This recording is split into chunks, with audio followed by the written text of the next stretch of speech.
Hello, everyone, and welcome back to Perpetual Chess. Listeners, we got a super fun adult improver interview coming your way in moments. But first, just one quick reminder that I forgot to mention as I recorded with Dan. If you are coming to the National Open in Las Vegas as part of the Las Vegas International Chess Festival, we will be doing a live book discussion of a new edition of my system. I'll be joined by Grandmaster Alex Fishbein, who did the editing, to continue the raging debate of whether my system is still a relevant chess book, and we'll also be taking questions. And if you would like the My System signed or another book signed by Grandmaster Fishbein or Perpetual Chess Improvement signed by myself, then you can either bring it or purchase it, but excited to see you all there. I'll also be doing some interviews during the course of the tournament and turning it into a podcast episode. So if you are going to be at the National Open in Vegas, by all means, let me know. That event, the My System event, is June 8th, but I'll be there the whole time. I'm going to be playing in the tournament.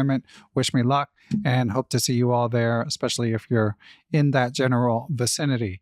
So without further ado, here is my Adult Improver interview with Dan Bock. Hello, everyone, and welcome back to the Adult Improver series of Perpetual Chess. This is where we spotlight an accomplished adult, whether it be in chess, outside of chess, or both. We've got a guest I'm super excited to chat with. I've been a fan of his chess progress for over a year now, so I'm excited to finally get him on the pod, and we will bring him in momentarily. Did want to give a shout out to our sponsor, Chessable.com. As I checked to see what was new before we recorded this, a course that has been highly anticipated is finally here. We are recording this around May 6th, 2024, and The Amateur's Mind by Jeremy Soman is finally on Chessable. I mentioned that this was coming when I did a book recap pod of The Amateur's Mind recently, and it's presented by none other than I am Andres Toth. Always entertaining, great teacher. So that's one of the many things you can check out. And if you sign up for Chessable Pro, be sure to use the link in the description. As for our guest this week, and one other thing, want to give a shout out to Patreon subs. Thanks to them, and remind listeners there is a Spotify playlist of Adult Improver guests. If you're more interested in those interviews, you can just plow through the whole back catalog. So our guest this week is a software engineer by day. He is a dad, a chess player by night and weekend. He came back to tournament chess in July 2021 after a 16-year hiatus. And in the subsequent less than 3 years, he's brought his USCF rating up from 1547 to 1976 as we record this. So that is amazing and rare progress. As you will hear, he has a simple, no-nonsense approach based on addressing weaknesses. He has a must-read blog where he shares his process and discusses how he has been approaching chess improvement called the Chess Improvement Lab. So be sure to sign up to get that emailed to you. And as you will hear, he works hard and works smart, but he's not putting in an insane number of study hours. I think it's more about being practical. So I am super excited to pick his brain and get all of his secrets. Welcome to the pod, Dan Bock. Thanks, Ben. It's great to be here. Yeah. Well, like I said, I've been tracking your journey for a while. You've been getting increasingly active on Twitter in the past couple of years and sharing a lot of great info. I know you're into flashcards. And for a listener, so Dan was on the Chess Journeys podcast, did a great interview in May of 2023.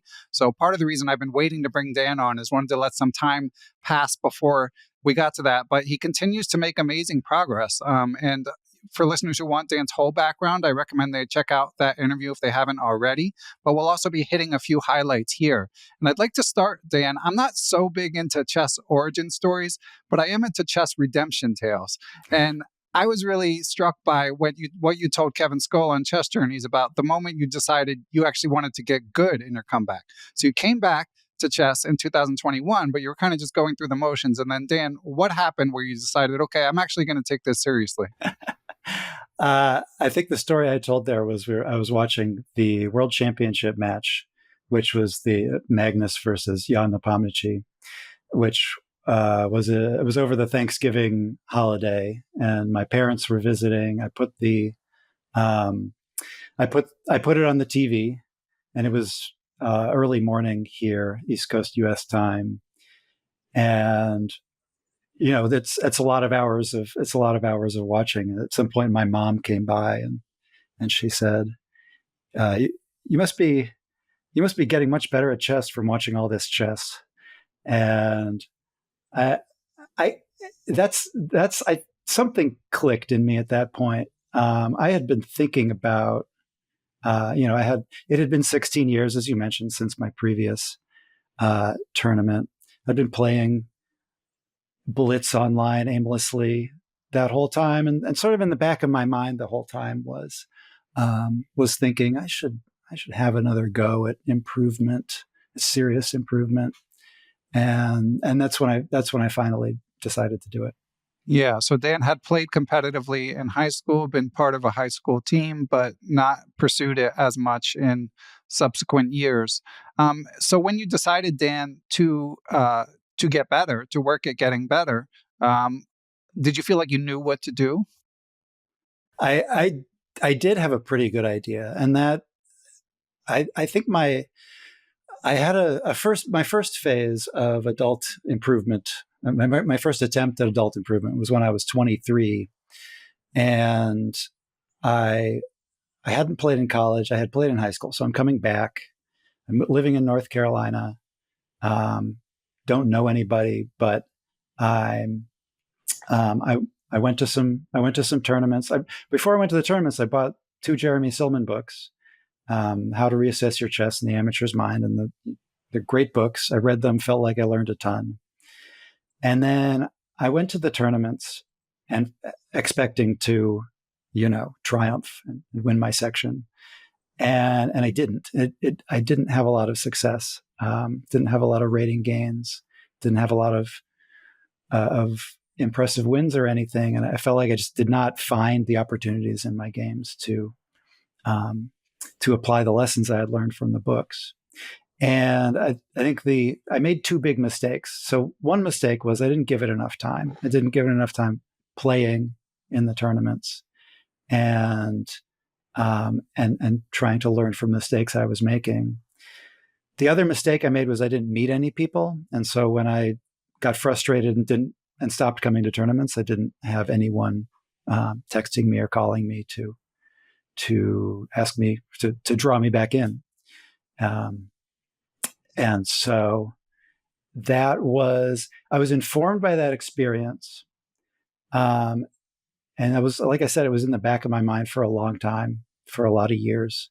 And then when I decided to come back, I thought, okay, I'm going to do it differently. I'm going to play a lot.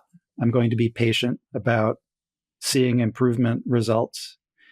And I'm going to focus on learning from my mistakes, and not, maybe I'll try to learn from books too, but I've got to balance learning from books and learning from my own games.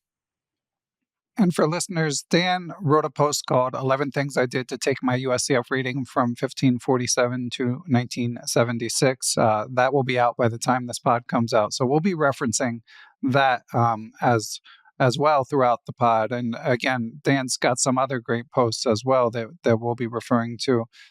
So what informed your perspective, Dan, that you needed to play a lot if you wanted to get better back in 2021 when you were thinking about it? I think that the experience from when I was a younger adult, I was 23 in 2003 when I was playing those tournaments. And that was, I knew that didn't work. And so I thought, I'm playing mostly aimlessly Blitz online, thinking I could get better if I reviewed these games and if I looked into the looked into the reasons I'm losing and focused on that. I bet I could improve some. So that was what informed it. Yeah, my favorite line in the aforementioned blog post is, quote, "The cave strategy, hiding yourself away and reading every chess book you can get your hands on, planning to emerge at a tournament months later in triumph, does not work." Yeah. So the word cave came from, there was a podcast with Nate Solon and Eugene Perelstein where one of them used the word cave, and it really, their point was that the practice doesn't happen in the cave. The tournament is the practice. And I see that over and over on Twitter and elsewhere, that there are people who think I'm going to improve by reading a lot of books. And that's helpful, but I think my experience and the experience I see from on Twitter and elsewhere is you got to play. You got to play a lot too. Yeah. And I think some people might know that deep down. I think also it's just, well, you've got the nerves and the financial commitment and the time commitment. So I think it's just it's easy to put it aside and at least tell yourself you're doing chess work, even if maybe you know deep down inside that you've got to find a way to get to tournaments. Mm-hmm. Is it hard for you? I mean, so one thing you wrote about, you've written at length about in your blog post is how often you're getting to play. You track the number of games. Um, Is Yeah. it hard for you from a family perspective with two kids at home to get out that often? So my kids are 13 and 11. So it is not as hard as it would have been if I had been trying to play in chess tournaments when they were younger. Yeah. Which I didn't. I mean, that was in my 16 years off. A lot of things happened. One thing that happened was my kids were born and got to be old enough that it was more doable for me to go to chess tournaments. So, yeah. And do they play any chess? I keep trying to get them into it. It hasn't been easy. They don't really play now. Yeah, same here. Boys are girls or Two girls. okay. And so you've got a lot of sort of greatest hits that I think are really important concepts for people to consider incorporating into their own approaches to chess improvement. One of the things you wrote about in your blog post is how you personally use checklists. Now, this is something Nate has written about, I've written about, and I think it can be a little bit different for each person, but you obviously have put a lot of thought into everything that you do. So let's hear what you settled on as the why and how you use checklists. I started, I heard the concept of checks, captures, and threats. Check on all the checks, captures, and threats. And actually, I think I heard that for the first time in early 2022. Somehow I had not, I don't know if that was not somehow it was not a concept I'd ever heard of before. And I thought, oh, that's a really good idea. That's a really good idea for blunder checking. And I started trying to do that. And I found it completely impractical. Their checks and captures are one thing. Defining what a threat is and seeing every threat seemed quite difficult. And for checklist, and the checklist you're mentioning that I wrote about is something I try to do on every move. And because of that, it has to be fast. It has to be something I can do in 10 or 15 seconds. So I ended up getting more specific. And it was informed by mistakes I had made. The most embarrassing and easily correctable mistakes I had made in tournament games. And I guess backing up, looking at this from another angle, it is your subconscious does a lot for you in a chess game. You look at a position and with it, before you start thinking consciously, you notice a bunch of things and everyone notices different things. And so I guess what I was doing was I was doing some work to figure out what my subconscious was doing for me and what it wasn't, and then correcting for those things that it was not doing well. So anyway, the list that I ended up with was, what does my opponent's move unblock? What does my move unprotect? And what does my move walk into? Or in other words, how can this piece I'm moving be attacked on its new square? Because I had mistakes I had made in tournament games where I missed those things. It was a one move blunder, and I figured, well, this I can check on every move. This is not going to take a lot of time, and I can stick to this checklist. Yeah, I found the unblock one particularly interesting. Because to me, obviously, to you, it's clear what it means, but to me, it's not even clear what it means. Yeah. Well, this is why I didn't press publish on the blog post until after this, so that I can get some opportunities to clarify some things that I wrote. In my thinking, unblock means does the opponent unblock one of their own pieces? That was what I was missing before. And just if they move the bishop, does it unblock the queen? And they need to check for those things. Okay. Yeah. And obviously based on your own personal experience. Dan writes about the Right. importance of looking at your own games and figuring out like what checklist would help you personally the most. Because I don't think this is the one that I would settle on, but maybe I it shouldn't should. be. It should be different for every person. Yeah. Yeah. And you write about, of course, like Agard has his famed 3 questions, and a friend of the pod, Dr. Nick Vasquez, recently wrote about how he's working on developing his own personal checklist. So definitely encourage listeners to read Dan's post and form their own conclusions. But I think the bigger issue for a lot of people is not like coming up with questions. It's like actually remembering to do it at the board, hopefully every time. Do you have any advice to impart on how you've managed that? I don't. I'm not perfect about it. I don't remember to do it, but you try to make it a habit. I know our mutual friend Ono has talked about his. He has a cool idea, which is to do the first part of his blunder check before he writes down his opponent's move.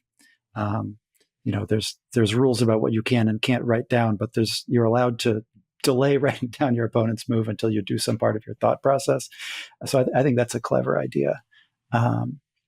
But for me, I've tried with some success, mostly successfully, to get in the habit of, before I reach out to move the piece, ask those 3 questions, spend 10 seconds answering them. Okay. Yeah. And again, obviously it's helped you. And you mentioned, obviously people have different opinions about playing Blitz as a practice tool. For your pro Blitz, although you play 5-3, are you utilizing checklists for Blitz games even? I'm not. That would be pretty intense. No, that's more of a, instinct and gut feel, and a little bit of calculation. I mean, one thing I like about 5-3 is you can do a little bit of calculation a few times a game. Okay. And Dan, we've got a question from a Patreon sub, and it's an age-old question. So this one is from Fletcher Ray. Thanks for helping to support Perpetual Chess, Fletcher. He asks, not including playing and analyzing games, if a person had one hour per day to work on chess, how would you suggest spending it? My intuition is that spending an hour per day on tactics would provide the highest ROI of any single activity. Thanks. The first thing I think of is the flashcards. I think it's something that's I think is lacking from a lot of chess improvement advice is when you learn something, what happens next by default is you forget it. Yeah. And we read all these chess books, we watch all these chess videos, and I was doing that, and I would play through a annotated game on my board, and I would get to the end of the game and think, that was interesting, but how am I supposed to remember any of that? And so the flashcard system, which I could talk about in more detail, is my answer to that question. It's how do I remember the lessons that I learned, whether they come from my own games or come from books or wherever. Yeah, so Dan uses Anki. You've written, which is a digital flashcard tool, did a presentation for the Chess Gym, which unfortunately is going to continue as a community, but not as a full-fledged entity. But I got to see that. But you've written about it as well. What are like the quick and dirty tips for getting started with Anki? Well, you download Anki, Anki.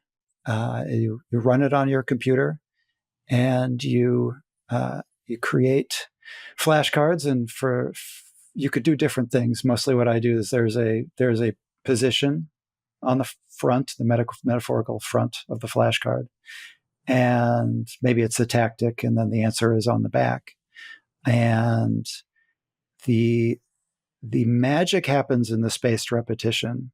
So you create the cards, and then it shows them to you on a schedule that it determines with an algorithm.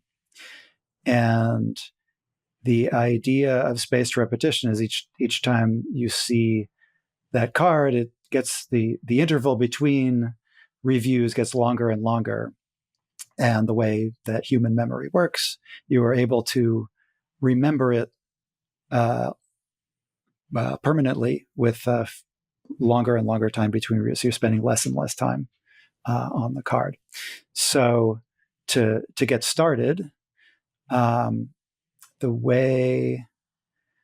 my source for most of my flashcards come from my games, and most of my games numerically are blitz games because that's what there are the most of. And if I get to a position in the game where I don't know what to do, then I'll finish the game. I'll run the engine analysis on it afterwards, and I'll see. Either I'll dig through the engine lines, or I'll immediately understand what the engine is telling me. I'll try to interrogate it a little bit. I'll find out what was the right strategy for this position, whether I played it or not, and then put that position on the front of a flashcard, and put the answer on the back, and then it shows it to me on a schedule going forward, and then I remember that. Yeah, and so you're using it mainly based, as you say, on your own mistakes. And how did you decide, like, to do it based on your own games rather than sort of opening ideas? This is something that came up when we chatted in the chess gym presentation, but might as well hit that here too. So it's partly psychological. If it's from my own game, then I know that it can happen in my own game. That's true, yeah. Not that exact position is likely, unless it's early in the opening, that exact position is likely to happen again. But sometimes I'm reading books and I look at a position and I read whatever the explanation is or learn whatever the lesson is I'm supposed to learn. And there's a nagging feeling in the back of my head that I don't think I get positions like this. Even though that's probably not right. I should probably, get over that and learn what I can. But if it happened in my game, then that proves to me that it can happen in my game. And so that's one reason. I guess another reason is that I did. That's a test. Like, I got tested on that position in a real game. Whether it was classical or blitz, I think that this applies to either. I got tested. I did whatever thought process I do. I tried my best, and I came up with an answer. And that's valuable information on whether I got the right answer or not. Yeah, well, obviously it's been effective, and as with Dan's prior advice, you can utilize the general framework that Dan is suggesting, but tailor it to your own specific chess needs. And then getting back to Fletcher Ray's question, so if you have an hour a day, so you're saying definitely incorporate some flashcard use.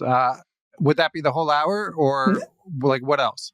I don't think so. I mean, I spend probably 20 to 30 minutes a day on reviewing those, and I have a lot. So, he said, don't count playing games.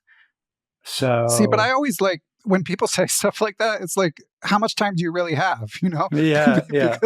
because if it's truly an hour start to finish, some of it should have, like, for me, something like what you described, and like one hard problem per day for 10 minutes, something like that, and 30 minutes of play and review, or something like that would be it. But if you're carving out the playing time, then it's it's extra time. But anyway, go on. Yeah, carving out playing and reviewing time, right? Yeah. Okay. I don't know if I have any particular insight into deep calculation versus easy tactic. I do think easy tactics are a little underrated. That was my most recent blog post was seven of my games that were decided by relatively simple stuff, or what it was called what really decides games at the 1900 level. And that came from I got over 1900 for the first time in December. My very next tournament was the Charlotte Open, and I just was struck by how simple the stuff was that was deciding my games in that tournament, which was everyone I played was between 1800 and 2100. So this was high rated, or at least that's what I would have thought a couple of years ago when I was in the 1500s. I would have thought, games must be decided by smarter stuff at that level. So I think that easier tactics are underrated. I think harder tactics are good also. Doing deep calculation, and I think you have to tailor it to yourself. You have to figure out what's costing you games and spend time on those things. That's what I would do, and I think that's different for everybody. Yeah, that's great advice. And I did just reread to myself Fletcher's question, and he didn't explicitly carve out playing, but he did say, "How would you spend the time? How would you spend time studying?" So I don't know which he means, but anyway, I think Dan and I agree on the general point that if you have an hour full stop to spend on chess, like some of it should involve playing.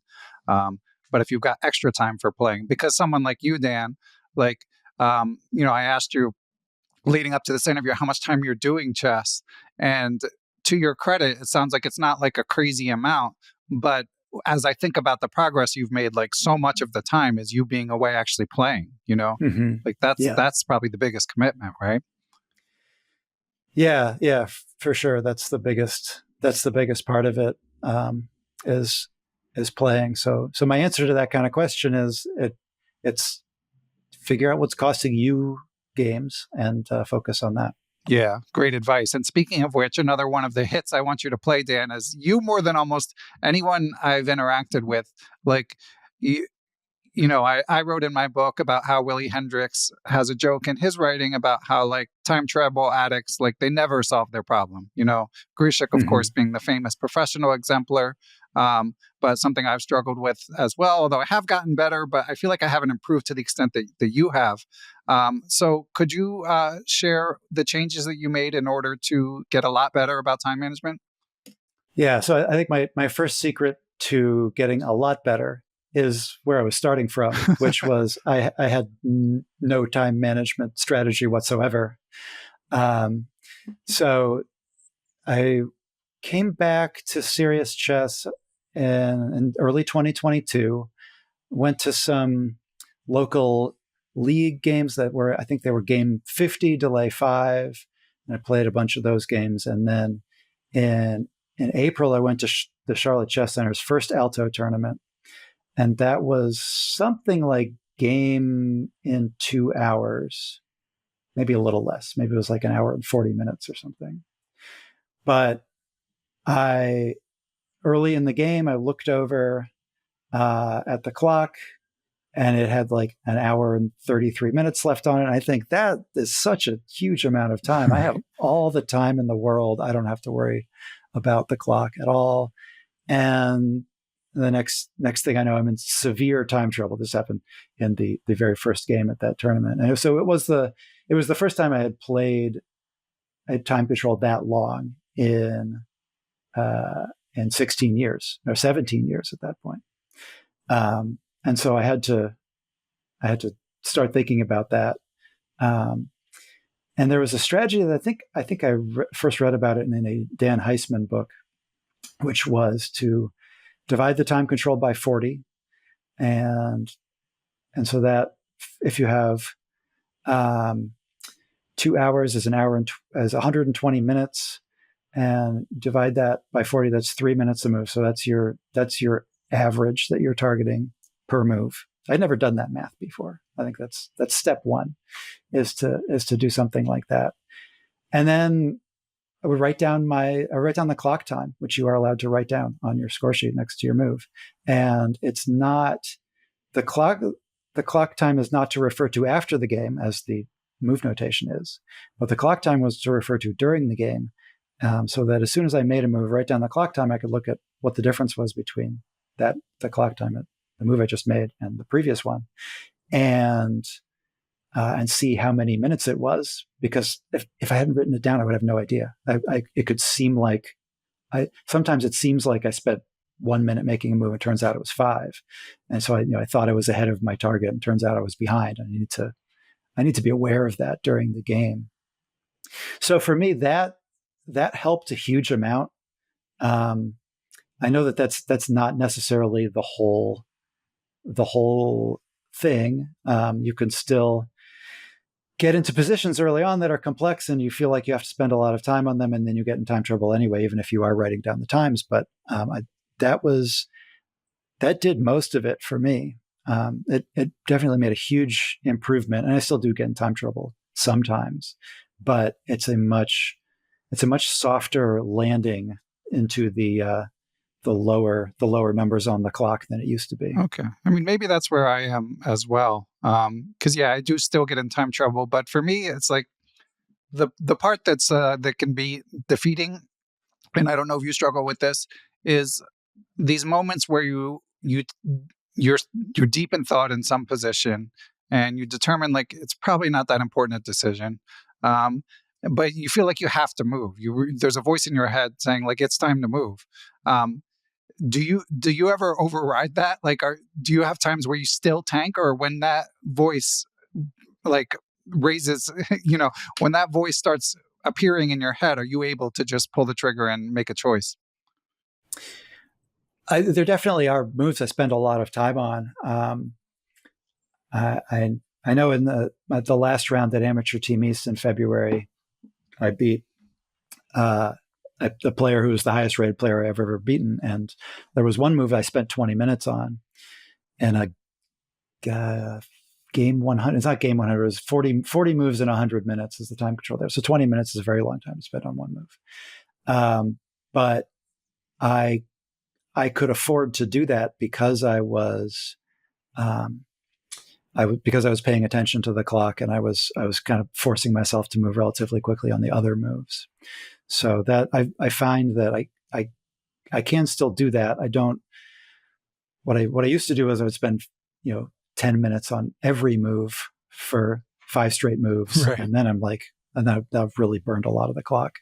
So you can still go into the tank. Okay, good to hear. And for listeners, so those of you who read Chess Life magazine, Dan annotated that game in the May 2024 Chess Life, and you played the Dubov Italian. Personal, I've love that opening. I've only played it in one tournament game, but really? Yeah, that's more than most people. I really enjoy it. From the black side or the white side? The white side. I crammed it as a surprise weapon, and it went well. Although I screwed up the game, but but definitely, it won't be the last time I play it. But first of all, I mean, if you would like to discuss the Dubov Italian, by all means, but also your approach to openings. Yeah, I love that one. That is, people are so. We shouldn't be talking about this, Ben. This is my secret.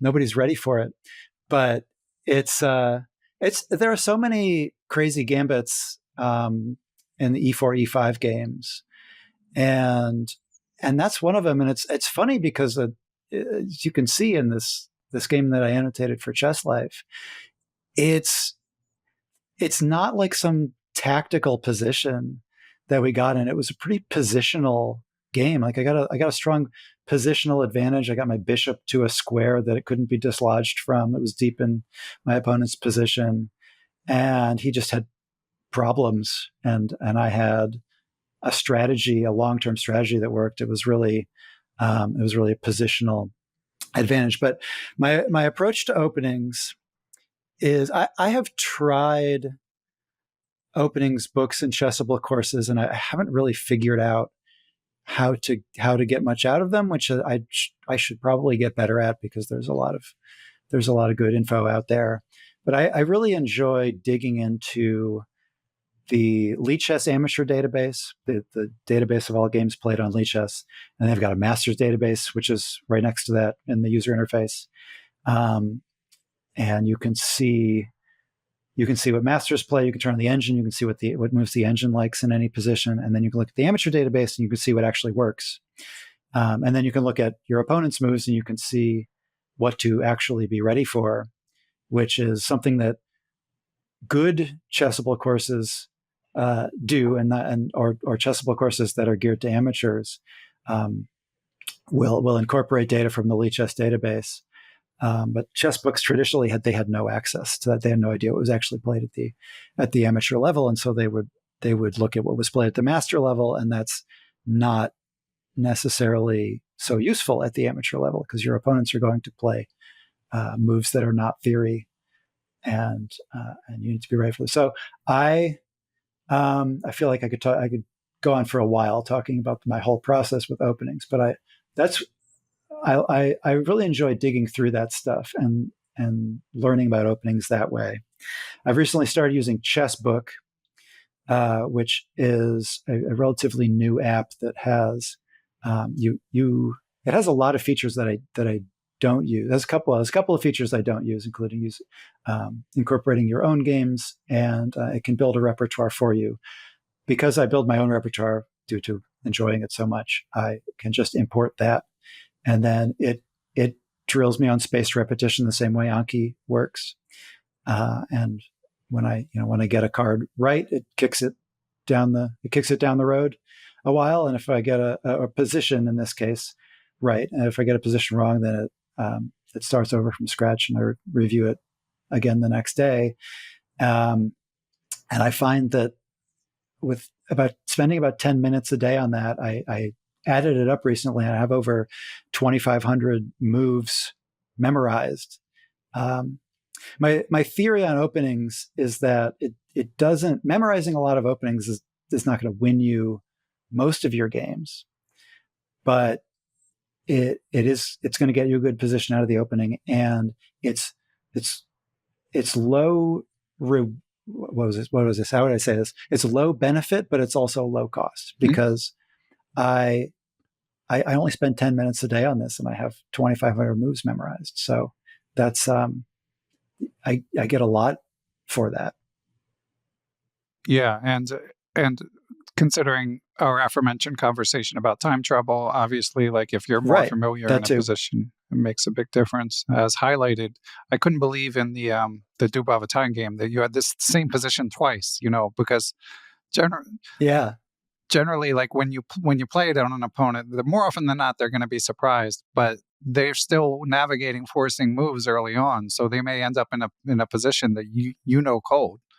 Yeah, that was a coincidence that we're on move 15, and I have the exact same position I had in a tournament game like 6 weeks earlier.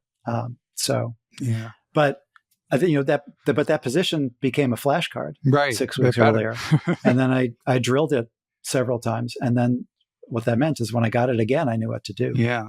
Amazing. And yeah, so friend of the pod, Hanshu, has a chessable course about the Dubov Italian, but Jan Gustafsson covered it in his E4 repertoire. So Dan, the jig is basically up. There's going to be people playing it left and right. Yeah. Which is sad, but inevitable, as with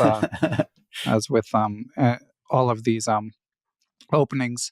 And you also mentioned in your more recent post your decision to switch to sort of more dynamic openings, and you weren't sure if that helped your chess, but you still felt it was worth mention. Why is that? That was, it was sort of on a whim, and I didn't know if it was going to help or not, and I still don't know for sure whether it helped or not. But when I made this decision to try to improve in early 2022, I thought, well, one interesting thing to do to mark this point in time would be to change all my openings, because I had some openings that I played and didn't know very well, and it was probably going to be as much work to learn those. This was D4 based on D4, a lot of mainline stuff.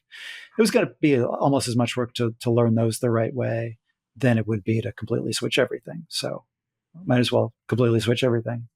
And I get some sharp positions. I make some mistakes, but I realized that I thought of myself as more of a positional player and not so good in sharp tactical positions. That my opponents also struggled in sharp tactical positions, and so why not go into those and see what happens? Yeah, I thought And that was a good insight, that you might feel like you're lacking confidence in these kind of positions, but your opponent might be as well. So, yeah, and it's definitely, it's necessary for long-term growth, not to just avoid those kind of positions entirely. yeah, and I think it's you people say you become a more, as there's a trade-off. You can become a more well-rounded player if you play different openings. On the other hand, if you play one set of openings, you can really learn them very deep. I don't know which is better. Right. Yeah. Yeah. I mean, we're all guessing. And one thing I wanted to follow up on from your interview with Kevin, you basically never had a coach at that point.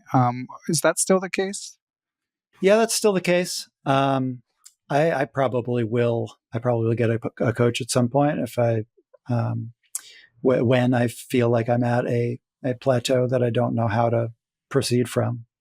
But it's not something that I have felt the need to do so far. Yeah, which I find very inspiring, because obviously money can be tight, especially if someone's like, already struggling to pay for all the tournaments they need to play, and if there's travel associated with it. So even though coaches are not as expensive as they used to be when you hire them virtually, I think it's really inspiring that you show how, just by being very objective and utilizing all the online tools, and yes, you spend some money on the tools, but a lot of them are, if you're directed about what you're doing, I think the online tools are very high ROI. And the cost, if you're paying like $10 a month for something here or there or whatever it might be, like the cost of that compared to a coach is like, a lot cheaper. Yep. And Dave, one thing I know you mentioned following the World Championship in your the beginning of your revival. One thing I've been meaning to touch on the pod that my memory was jogged is, I covered the candidates a lot, but we didn't discuss what amateur players can learn from it. And this tournament in particular, there were a couple things that struck me. Before I get to them, how closely did you follow the candidates this time around? I followed it pretty closely. It was actually at the very end of it. The last round of the candidates was at the same start time as the last round at Alto, Charlotte's fourth Alto in April of 2024. And I was taking the train home with two other chess players who live here in Durham, 2.5 hours away from Charlotte. And so we were watching the end of Caruana versus Nepomniachtchi while on the train. And one of the friends I was with was something of a Gukesh super fan. Okay. So that was really fun to watch with him. That was incredible theater. Yeah. Yes. Whoever you're rooting for, that was it was tough to watch at the end. Even like, I was relatively neutral about who I wanted to win, but you just feel, me too. You just feel the pain, So relatable. But yeah, one thing that I thought that was striking, getting back to our prior conversation about time trouble, like watching someone like Vidit just totally mismanage his clock throughout the tournament. Yeah. And obviously he's like an amazing player, It made me feel like I should be more forgiving of my own time trouble misadventures, and I think that applies to anyone listening as well. I mean, maybe it shows that time trouble doesn't matter. Like, you can become a super GM. Yeah, you can become a super GM, but it might cost you a couple games in the candidates. Well, yeah. Well, he got pretty far. Yeah, and Anish Giri said something pretty interesting about Vidit, where he said he felt like it was sort of part and parcel of his style, that the time trouble was inevitable, because he said something like he's good at getting advantages in the opening, but they're complex advantages. So you're going to, like, it's kind of unavoidable the way he plays, he said, that you're going to get in time trouble. But the other thing that I felt was very directly applicable lesson for club players from the candidates is these dodgy openings. I mean, you know, if people are playing the deferred Schliemann and that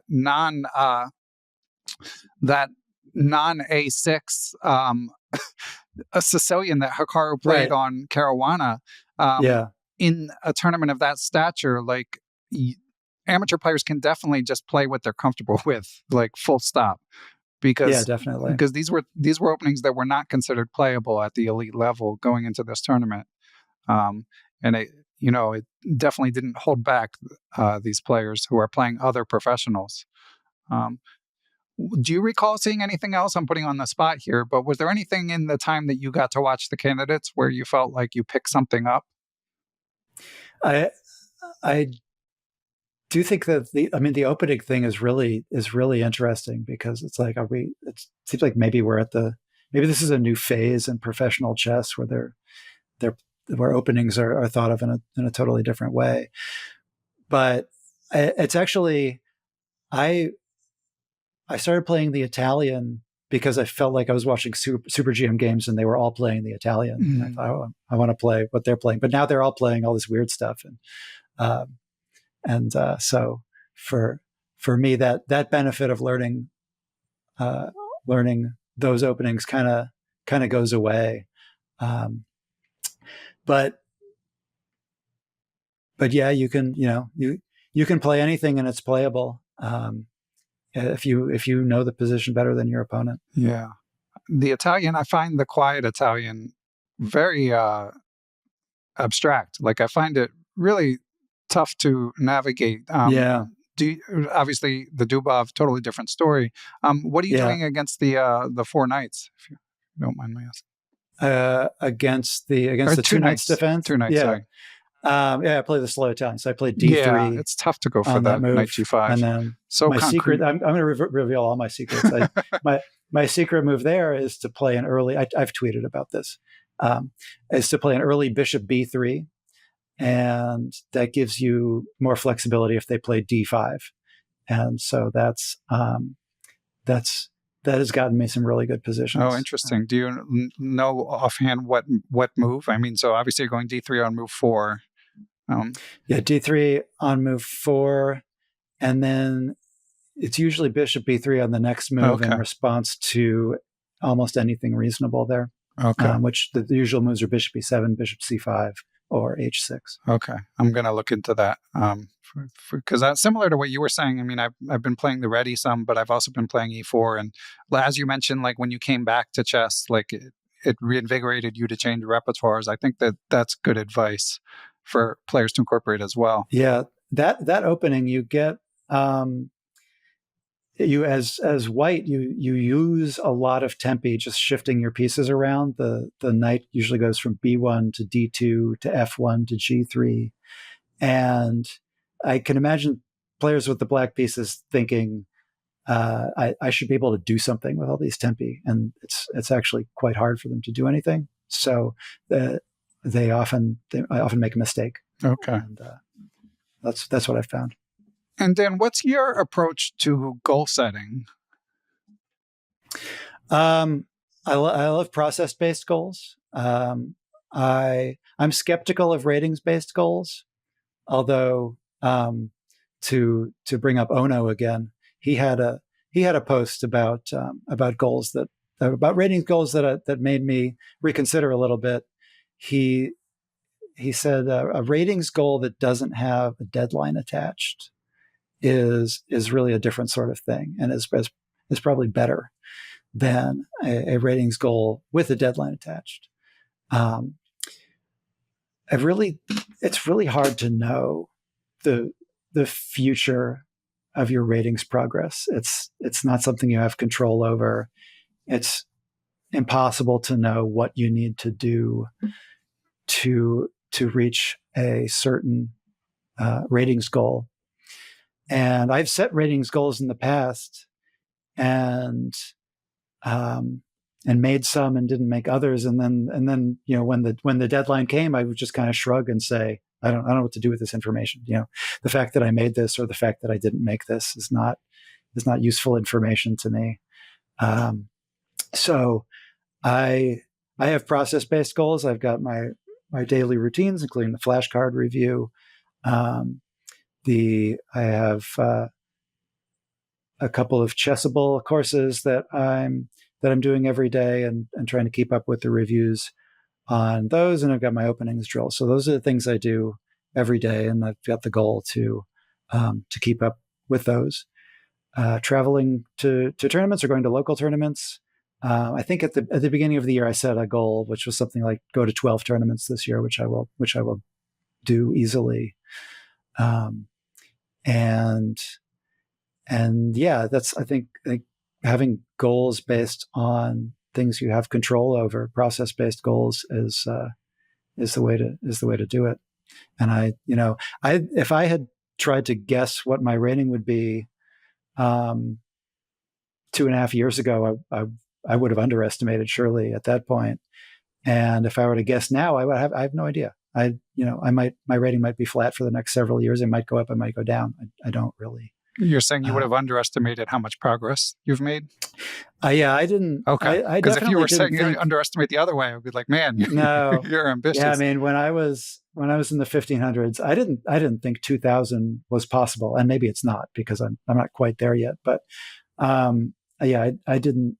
I thought 1900 as a lifetime goal was a stretch, and I thought 1800 would be amazing. That's what my thinking was.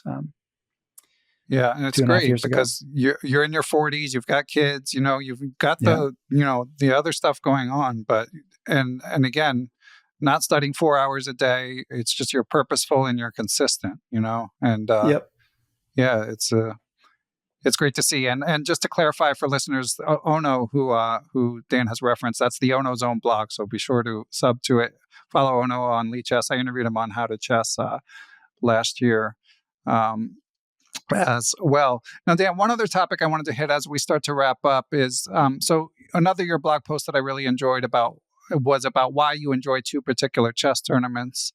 Now, about half of our listeners are from outside the United States, so I don't particularly want to go super granular on why you enjoy the Amateur Team East and Alto, or why listeners should get to those in particular, but more about like what you find most enjoyable in a chess tournament. Well, it's you made community one of your 4 pillars of chess improvement, and it's absolutely crucial to find community, because this chess is not my job. I don't take for granted that I will have lasting motivation to improve, but the thing that keeps me coming back is going to these tournaments and spending time playing super interesting games of chess on the one hand, but also the between round time as well is extremely important. And that was, as I referenced before, my early 20s return to chess. That was a big mistake I made. Was I didn't understand how important that was, how important community was. Yeah. And of course I was younger. I was just out of college, and when you're in college, making friends is pretty effortless. At least that was my experience. You're constantly bumping into people as you're walking to the dining hall and whatnot.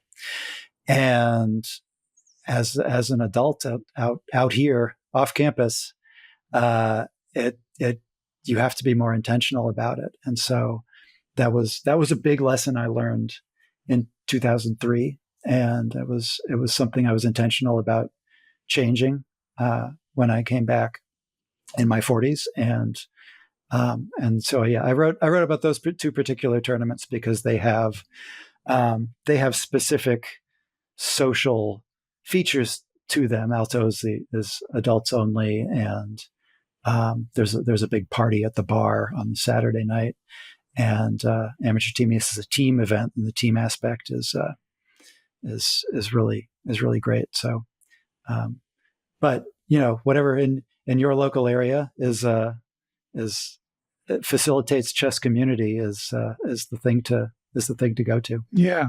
Great advice, and I do love those two tournaments also for the record, and definitely want to make it back down to Alto soon. And Dan, I was a professional poker player for 7 years around the same time you referenced. I was 2004 to 2011, and that was actually one of the same, like when I look back on my career playing poker, it was pretty successful, but towards the end, some of my friends I'd been traveling with and were playing a lot stopped doing that, and a lack of community is definitely something that like inhibited my progress in the last years I was doing it. So when I came back to chess, even though it's a different game, similar to you, I came back with like that was one of the lessons I had clearly taken away from having more life experience.